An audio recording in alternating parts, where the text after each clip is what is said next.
Good day guys! Hello! Hello everyone! Malapit na ba kayo mag-periodical? Kung malapit na kayo mag-periodical, ganito na lang mangyayari.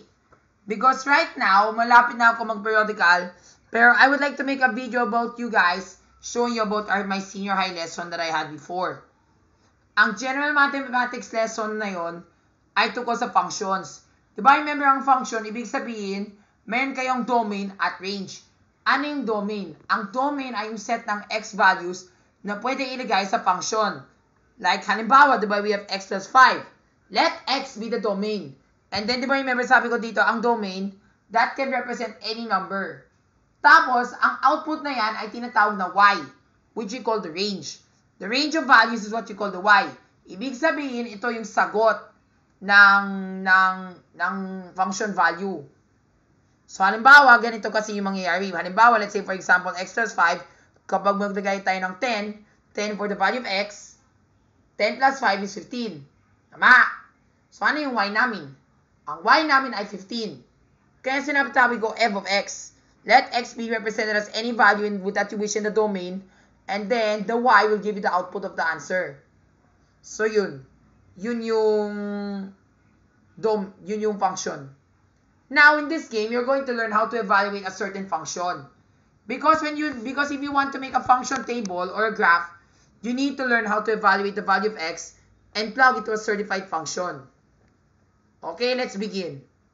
Like, halimbawa, sa number 1, we have f of x is equivalent to x plus 5.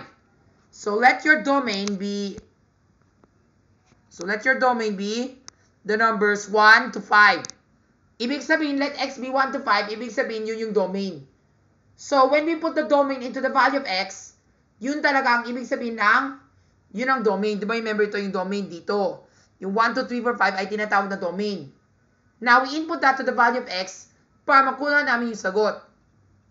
So, ito yung solution sheet. Ito yung solution sheet na ginawa ko. Dapat hindi kasama yung 2. At diba, remember, 1 plus 5 equals 6. 2 plus 5 is 7. If x is 3, di ba remember ganito siya yung mangyayari. If f of x is 1, di ba ganon, 1 plus 5 is 6. If f is 2, let the x is 2. So 2 plus 5 is 7.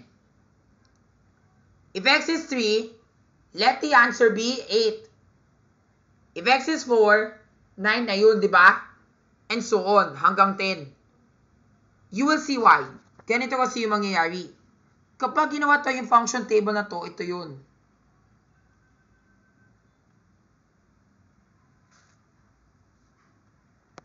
Ayan, ito na yan. Ito yung 50-word problem sa ginawa ko. So, we have item 1. Diba, sabi ko ang value na to, ang function value ay x plus 5. Ibig sabihin, the function value that you will get is x plus 5. And then the values of x, iba ito yung domain. Ang domain ay ito, di ba? Yun yung domain from 1, 2, 3, 4, and 5. Yun yung ibig sabihin ng domain. Sorry po ha. Wait lang po ha. Okay, so ganito yung mangyayari. Di ba? Remember, let f be 1, 2, 3, 4, and 5. So, ano yung dapat malaman ng sagot? Ano yung sagot dyan, di ba? So, this is what we did. Di ba? Remember, this is the range. Anong ibig sabihin ng range? Ang range ay yung answer. Like, diba, for example, diba, we have x plus 5. If x were 1, diba, ito yung formula. B3, this is the cell, diba? B3, ito yun, which is 1, then plus 5, which is a constant. Then, press enter on your keyboard right here. Nasaan yung enter key? Ito yun, diba? Press enter para makuha yung sagot, which is 6. Then, you work it out. Then, you diba, remember, ang ginawa ko, na-click tayo dito, tapos dinag tayo hanggang dito sa number 10, hanggang dito sa number 5, para makuha namin yung sagot sa lahat. Then, when we output the values, it's still the same, di ba?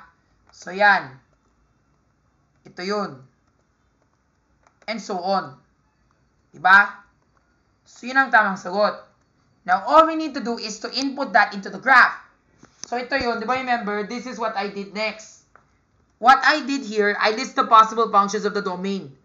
The domain is 1, 2, 3, 4, 5. The range is not 7, 9, 11, 13, 15. It's supposed to be ganito. This is supposed to be, wait lang ha. Ang range ay tinutukoy ko ay ganito. Ito yung 6, di ba? 6. Ito yung 7. Ito ang 8. Di ba? Remember, ito yung 8. Di ba? 9 at 10. Yun yung range ng numbers. The range of values. 6, 1 is to 6, 2 is to 7, 3 is to 8, 4 is to 9, and 5 is to 10. At yun yung sagot. That is how we list the domain and range.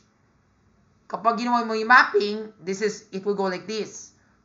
Which I will show you later. Then sabi ko sa iyo, sa panghuli, you will also do the graph. Paano yung graph? Ganito kasi yun. Panuhin mo to.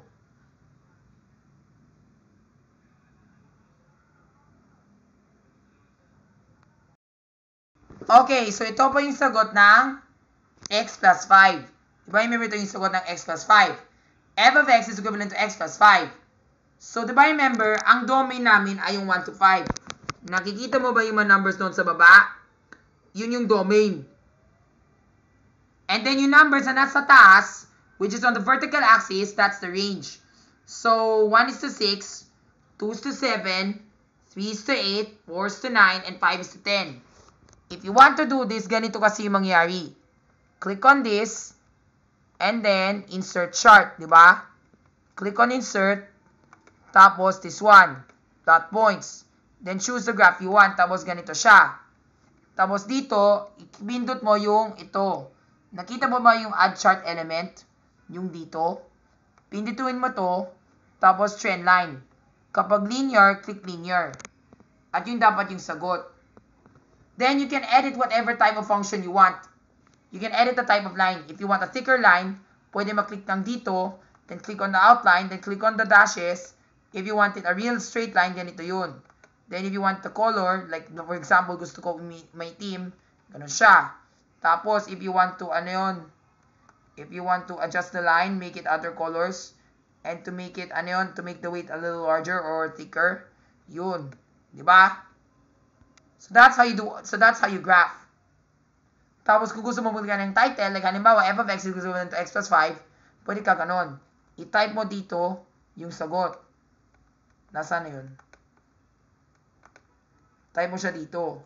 So, di ba yung may type mo, f of x is equivalent to x plus 5. Yan. Just like that. Mabilis lang yun. Okay? And that's item number 1. Next, for item number 2, it says here, ang gagawin namin ay 3x. Let x represent the values of negative 6, negative 7, negative 8, negative 9, and negative 10. Madali lang to. Diba, remember, it's still the same formula just like what I told you. You input the list of domain right over here. Tapos, dito ay yung range. Ang range, you have to solve for the answer. So, we evaluate. Diba, remember, you have 3x. So, 3 asterisk, because we're multiplying, diba? Times negative 6. Ito dapat yung sagot. Sorry. Negative 18. Tapos, negative 21. Dito ay negative 24. Dito naman ay negative 27. At yung ito ay negative 30. Then, we do the graph. Nasaan yung graph namin? Antay lang, I have to pick something lang muna before I get to the graph. Please wait a moment. Okay, so ito yung graph namin ng f of x is equivalent to 3x. So, diba remember, ang domain namin ay negative 6. So, negative 6, that becomes negative 6 as the domain. We put it at negative 18, which is right in between 20. Tapos, yung negative 7, negative 21. Tapos, negative 24, tapos hanggang sa negative 30. Yun yung slope line. At saka what I did here po, ito yun. Yun yung sagot. I evaluated the function. And then, I listed the domain and range in tabular form. So, yan. Next, number 3. Sa item number 3, we have x times the quantity of 8 times the quantity of x minus 4. You know already what to do. I-input namin yung values of x sa x na yan. Like we have 7, 8, 9, 10, 11. Then we do the math. Ito yun. So we work it out and we get 7 minus 4 is 3. And then 8 minus 4 is 4. And then this one and so on. And then following the rule of PEMDAS, i-multiply namin yung sagot by 8. Diba? So, yan. So, ganito kasi yung nangyari. F of x is equivalent to 8 times the quantity of x minus 4. So, ang ginawa na namin ay ganito. Diba? Remember, you know already the table looks like this, diba? Tapos, yung nasa baba, ito yun. We did this 8 times because, diba, remember, subtraction comes first. Dapat ilagay namin sa parentheses. And x comes first, which is the domain. So, x, which is B11, minus 4. And then, times 8. Copy your formula. And then, press enter to get the answer. Or you will not type the same formula again. Do you still remember the tiny green box that I told you right over here? You click on it and then you drag it for the right solution. Using your mouse, you get to do something like this. So, yan. Diba? And this can work until number 11. Now, for the graph, let me show you. Ito po yung graph na ginawa ko. So, we have the domain of 7. Therefore, it starts at 7 in between the 6 and the 8. And then, di ba remember, ano yung range namin? Ang range namin ay, ano yun? 32. 20, ano yun? What's the value? 24. Di ba? So, it's in between the 20 and the 30. Tapos 32. Tapos 40. Tapos 48. Tapos 56. So, yan yung sagot, di ba? Next, let's go now to item number 4.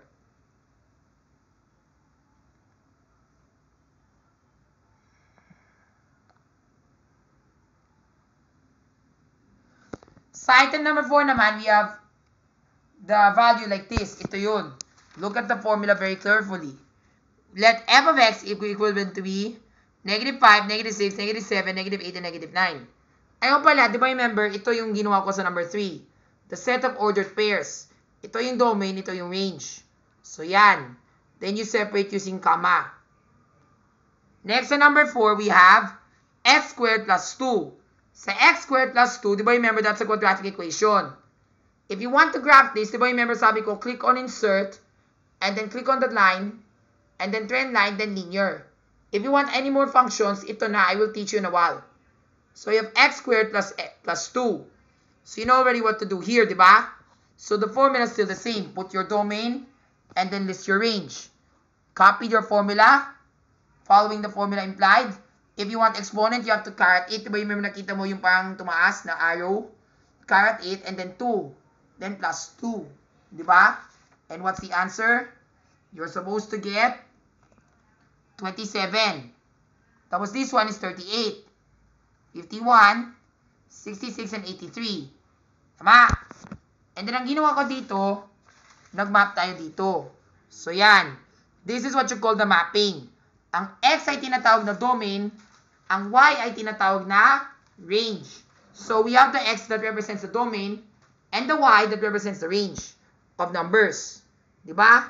And to do the graph, ganito kasi yung nangyari. Kasi if you're going to do the graph, ganito yung mangyayari. The first thing that you need to do is to get all this data here. You see that's highlight? Click on the insert. Click on add a line at this one. Statics. And then this one. You see the plot points, they look like this, diba? Let me zoom out para makita mo.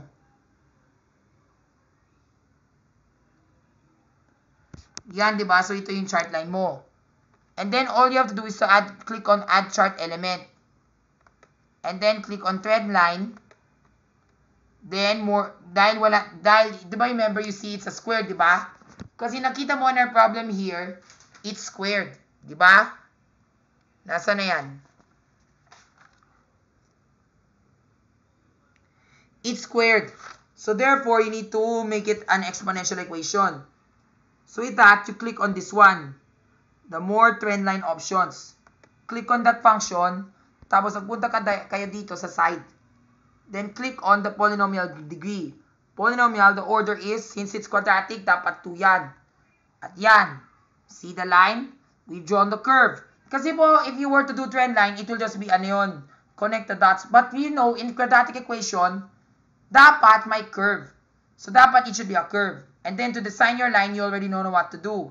Right-click it, and then edit it using your own properties. Do not worry, I've already told you that before. If you want to learn more about this, I will show you in another video. Or watch it on other YouTube links. Okay? Next problem.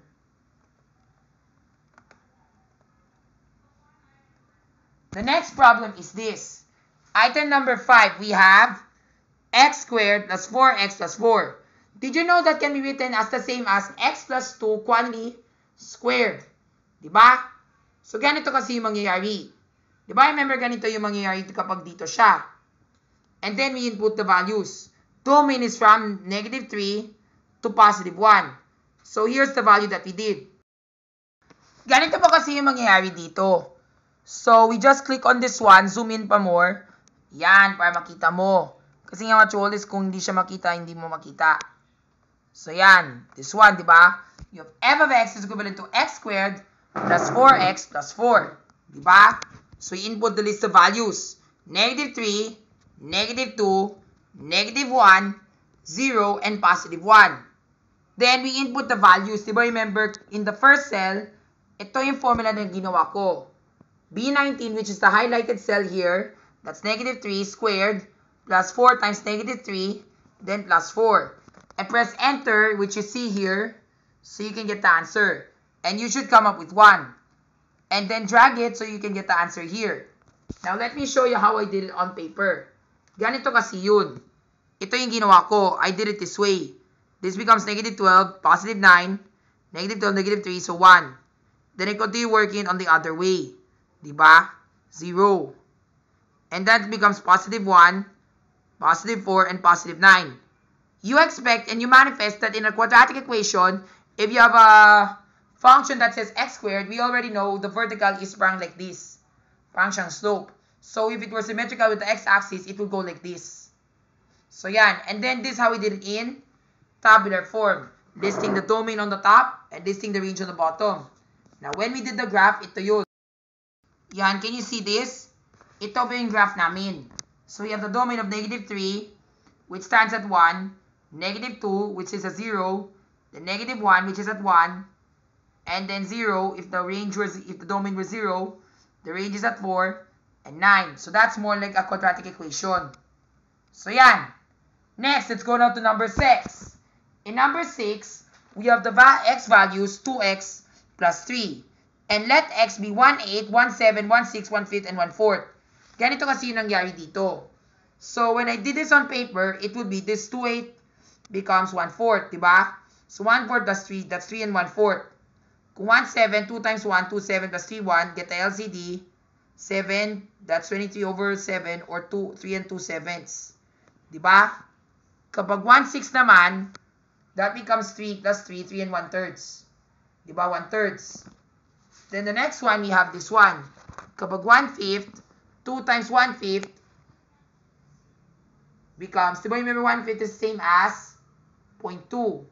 So 0.2 plus 3, that's 3.2. 0.2. Diba? 2 times 0.2 is equivalent to 0.4.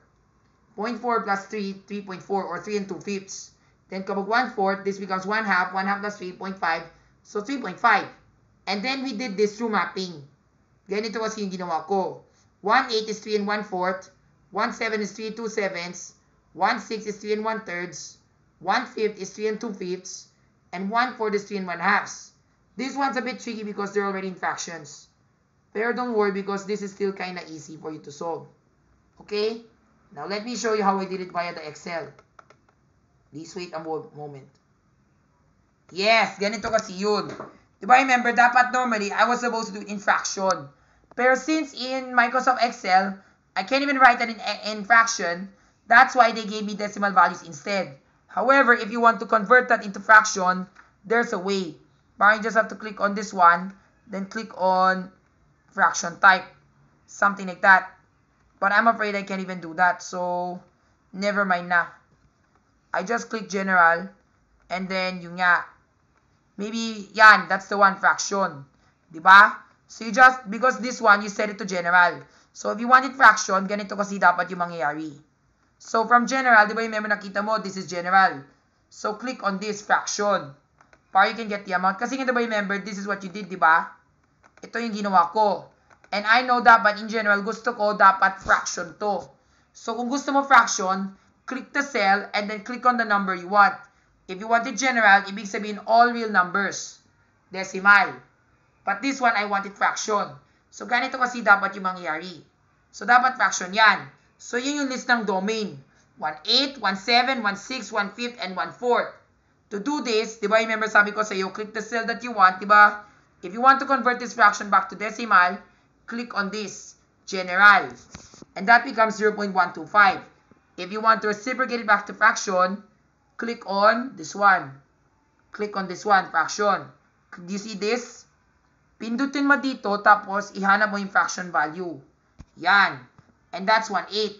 Diba? Now, the answer that I got here are all decimals. Now, I want it in fraction. Diba? Sabi ko sa iyo, click general, then click fraction. Yan, 3 and 1/4. This one, hanapin mo yung fraction value. Yan, diba? This one, fraction.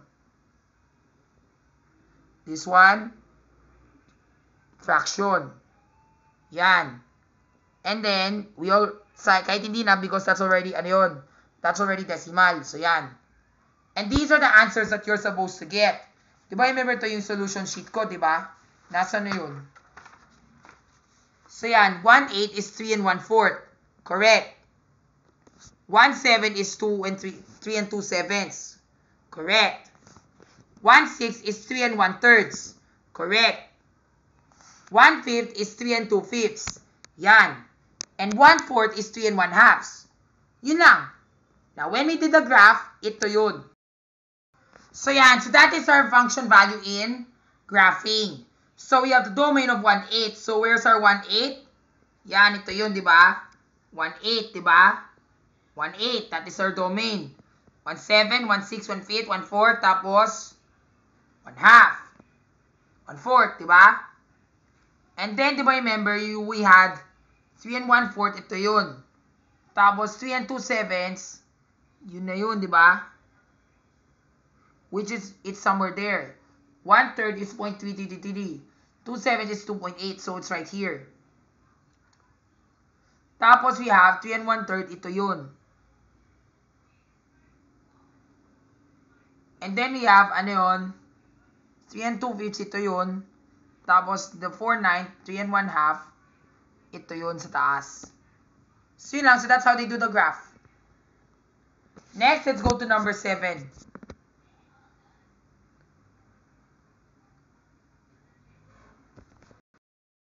So, number 7, we have f of x is equivalent to x squared plus x minus 20. Never mind kung di siya makita. Pero I'll tell you that it's x squared plus x minus 20. And then your domain is negative 10, negative 11, negative 13, and negative 20. Ito pa kasi yun. So, ito yung function x squared plus x minus 20. And then we have our list of possible domain. And now, all we have to do is to solve for the value. So, we know that this is the same as, di ba, kung nag-factor out tayo, that's the same as x squared minus 10 plus x plus 1. X plus 2. Or something like that. Or 5 times 4, di ba? So, yan. That's how we factor. So, yan. So, now, here's how we did the solution. If x is negative 10, so that becomes 100. Then, minus 10 minus 20, that's 70.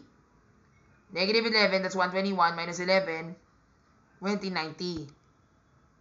13, negative 13, that's 13 squared, 169.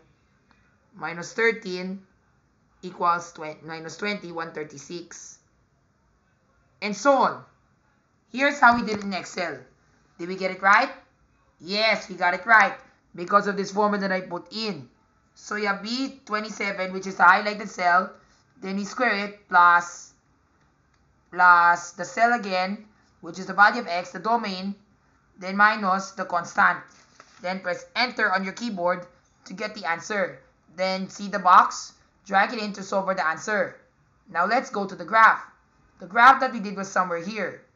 Allow me to zoom it out for you so that you can see it. Please wait.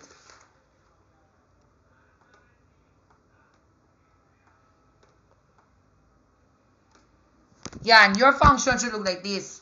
It should be a quadratic equation. So, di ba remember we have, negative 10, the negative 11, the negative 13. So, tama, it's supposed to be a slope. Can you see the pink line? Can you see the pink line here? It acts like a slope that starts here and goes away all to the top. Tapos nakita mo yung mga numbers dito. We have here, di ba, remember, it starts off at, 70. They skip down, count it by 50s. 70s right here. Tapos 90, malapit siya sa 100, sa negative 11. Tapos negative 13, doon sa 136, malapit siya sa 150. Then negative 16, 162, malapit siya sa 200. And negative 20, yun nga, that's 360. Doon siya sa taas. Yun lang. And remember, to make it a quadratic equation, you know already what did I tell you? Click on the polynomial sign on the right, then set it to the second degree level. If you do not know about this, search sa YouTube. Next, let's go to item number 8. Sa item number 8, we have this one. 4x plus 7. Pero you might be wondering, sir, bakit may long na bar dyan? Ang ibig sabihin dyan ay absolute value. When we say absolute value, parang narinig mo yan when you were mga grade 8 or grade 9 or grade 10. I think you know this. For some, I remember me, I just learned it now sa grade 11. Pero there's a certain type of function called an absolute value function. When we say absolute value, ibig sabihin, any numbers that are inside the function, it's automatically positive. Even though it's a positive number, maging positive na agad. Unless negative, maging positive na yan. Here's how. For example, let's input the values of the certain domain, negative 9, negative 6, negative 3, 0, and positive 3. And the value function is 4x plus 7 inside the absolute value function. So, ganito kasi yun. So, we worked out the math. Diba 4 times negative 9, negative 36. Plus 7 becomes negative 43. Ay, o nga pala, that's not supposed to be negative 43. That's supposed to be negative 29 pala. Negative 29.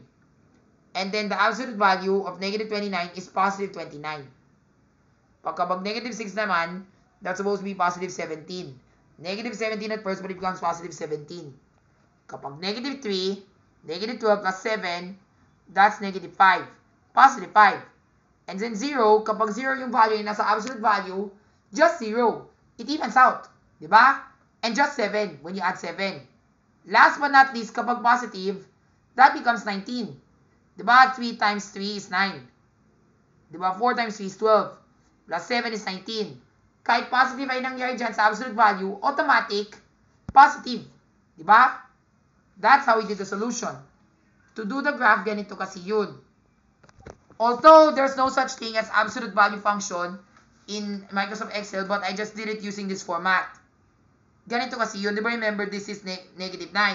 So it's supposed to be, ano yung sagot?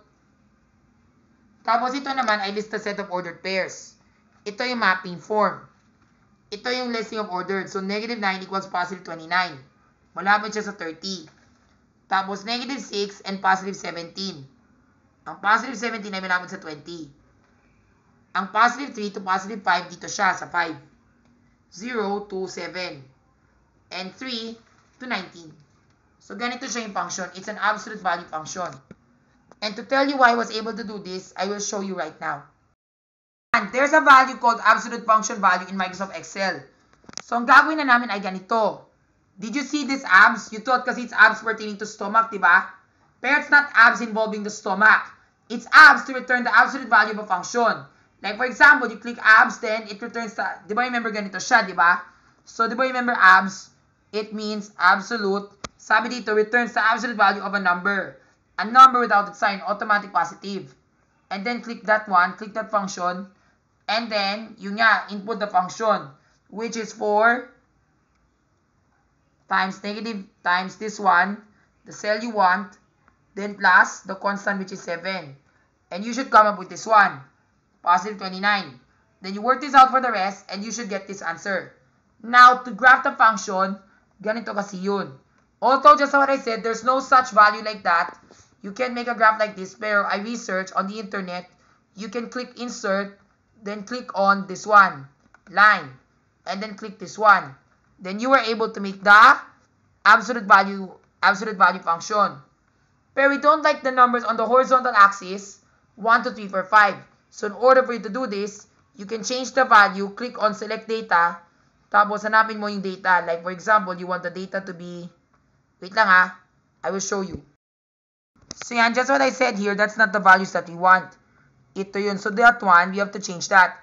Click on select data, tapos, click on this one, which is, ano to? Diba, remember this one, we want it, ano yun? The numbers 1, 2, 3, 4, 5, we want it, this one, the domain. So, it's supposed to be from, ano yun, this one. Then, click on the cell, make it like this, tapos like that. Yan. And that's the one I told you about. So, yan. That's it. Okay? Yun na yung ginawa ko. And that's it for number 8. Next, let's go now to number 9. So, number 9, ang function na to ay may hirap na to. It's getting harder. Pero don't worry, you can do it. Ganito kasi yun. Diba, remember, ang function ng value ng table ay ganito siya. This is, ano yun? We have the value of 1 divided by the quantity of 3 times x plus 7 and x minus 7. So, we input the values of the domain, which is 2, 2 and 1/2, 3, 3 and 1/2, and 4. It would be easier if you were to use it via decimal. Pero, in this situation, I use fraction. Pero, either way, it still works. Pero, kapag ginamit mo yung decimal, that would be even more sensible. And just what I told you, kapag, di ba remember, this is decimal. So, if you want to convert this to fraction, ganito kasi dapat siya.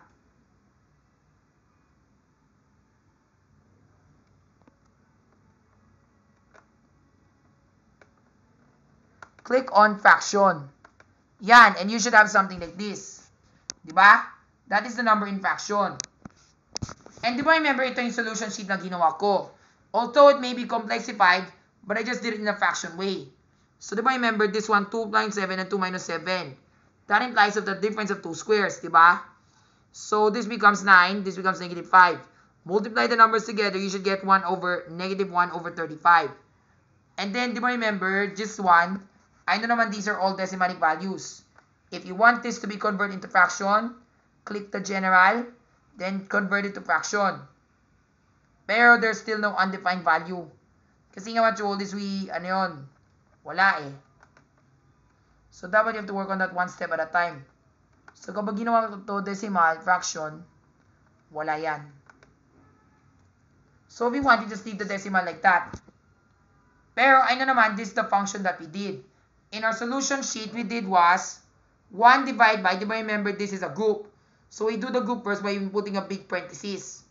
So, 3 multiplied by this number, which is 2 plus 7, and then times another 2 minus 7. Diba? That is a function. So, we work this one first, and then this one first, then we multiply the numbers. And then put parenthesis first. Then divide from 1. And dapat your answer should be this one, this value.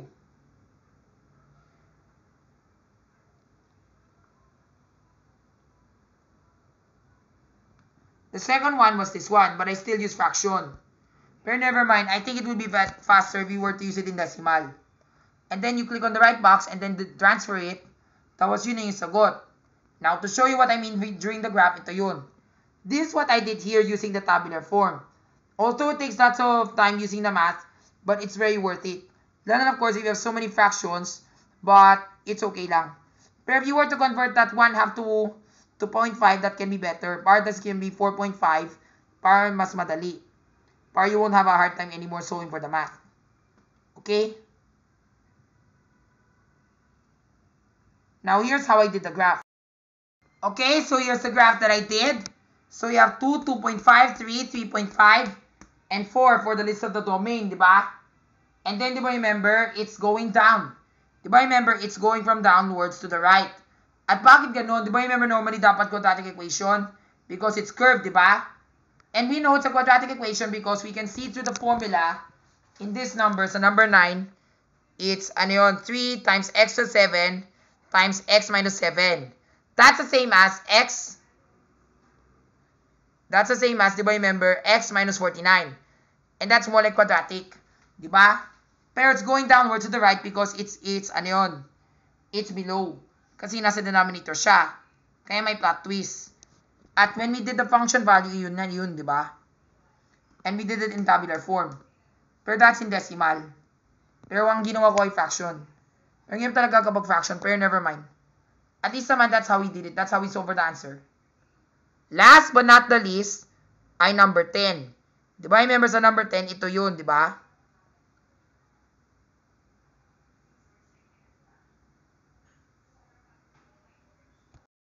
The answer that we have here is the absolute value of 3x plus 5 quantity times the binomial of 3x minus 5. Take note, it makes the difference of 2 squares. So if you were to do this, diba, remember, this becomes 3x times 3x becomes 9x squared. Diba? 5x plus 3x becomes 15x. 5x minus 3x equals minus 15x. Then minus 25. So dapat yun talagang sagot. Diba? 9x squared minus 25. So that's the answer. Now, let the domain be 1/4, 1/3, 1/2, 1/1, and 0. Pero ang ginawa ko dito, it's more like fraction way. And that's a long cut. Pero I would like to show it to you again using the shortcut form. Please wait a while. So yan, di ba yung ito yung formula? We have 3x5, 3x plus 5, 3x minus 5. Di ba, remember ganito siya, di ba? 3x plus 5 and 3x minus 5. This one, we multiply this together, we get 9x squared. So 9x squared to, di ba? Tapos this one, 5x plus 3. This becomes 15x. This one becomes negative 15x. This one becomes negative 25.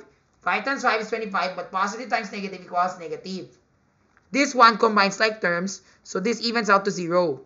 Hence, we are just left out with 9x squared minus 25. So, yun na yung sagot. Now, when we input the values of this situation, we have 9x squared minus 25 na lang.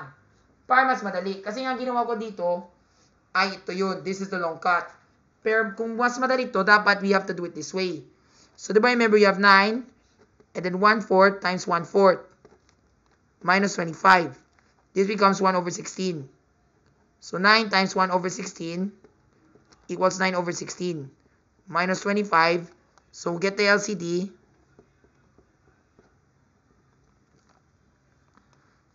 So, that can't be done. So, that has to be, ano yun? Negative 391 over 16. Diba?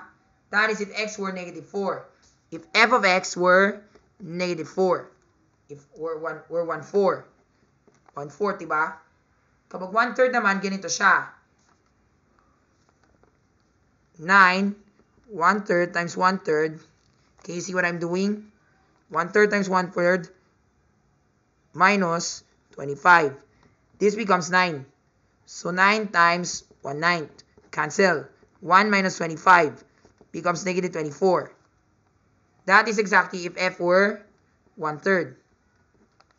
If f were 1/2, it will go like this. 9 times 1/2 times 1/2 minus 25. This becomes 1/4 minus 25. That becomes, ano yun? 9 minus 4 minus 25. Get the LCD. This becomes negative 91 over 4. Diba? So, negative 91 over 4.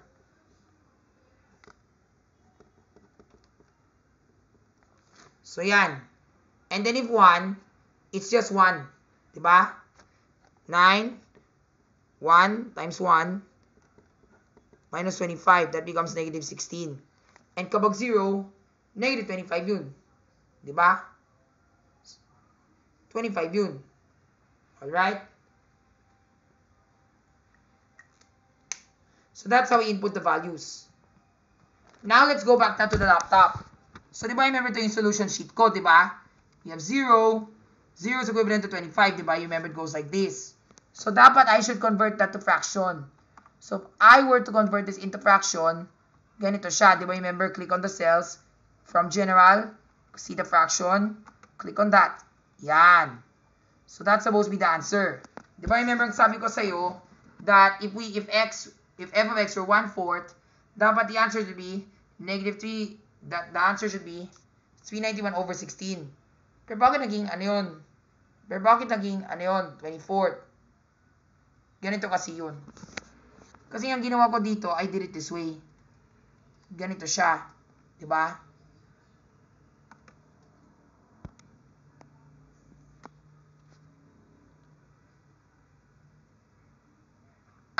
Kasi nga diba remember, it's absolute value. Kaya naman naging positive siya. Diba remember, there's an absolute value. That's why it became positive. Ito yun, no? Kaya naman naging positive siya dahil may absolute value. That's why nga tinype ko dito, absolute value of this answer. Kasi diba remember, dapat we're supposed to have negative 309. Dapat we're supposed to have negative 25. Diba remember, this f of x equals 0. So, we are supposed to have, ano yun? 0 minus 25 equals negative 25. The absolute value of negative 25 is just 25, which you see here. Kung 1/4 naman, di ba remember that's supposed to be, ano yun? Negative 391 over 16. So, if I were to convert this to fraction, 24 and 4/9. So, di ba remember,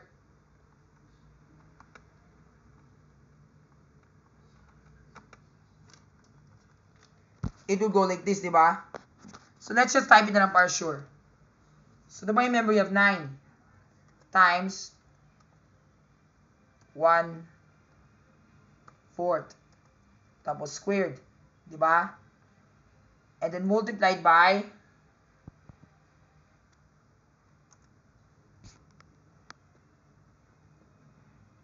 Sige, tama ba?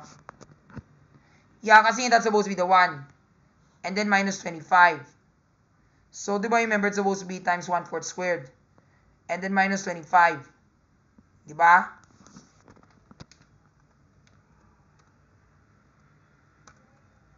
Tama, we're supposed to get something like this. And then that's the absolute value function. Dahil tinype ko absolute, ito yun. So yan, you will still get the same answer. Kapag 1/4. Kasi yung ginawa ko dito, di ba remember it goes like this. 1/4 times 1/4 becomes 1/16. And that becomes negative 1 over 16.